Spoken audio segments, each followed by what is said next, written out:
Ariana Grande, along with Selena Gomez, right, and Miley Cyrus, was it all last Friday, Jillian? Dropped stuff. I already reacted to Miley.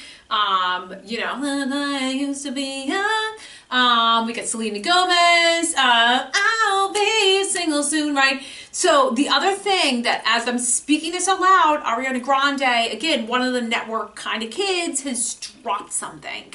And so she revamped her first album. Totally taken in. This has to be like, success follows trends, right, guys? So what I want for you to kind of look at with this, not like you have to do this, but what I think is super, super interesting, and mark my words, will more people be doing this? They very well may, is revamping their old albums, right? I think Taylor, like her, don't like her music, has a very good PR business team around her.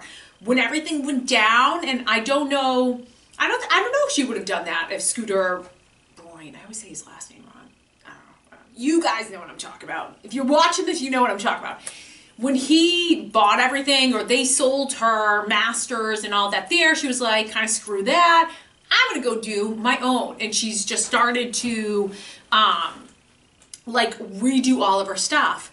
But I don't know if the hype of all of that has now translated over into other artists being like, oh yeah, I can gain more control, whether it is that now they are reworking their stuff in order for them to have more stake in the game, and also to give themselves some relevancy and just a whole, you know, because when you think about it, oh, I'm gonna redo my songs, I'm gonna put them back out, now I have more of a name, so I just think it's a smart thing.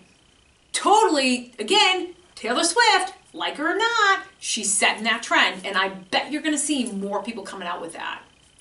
Mark my words. Mark my words. I'm telling you now. From Patrice Peris Voice Studios.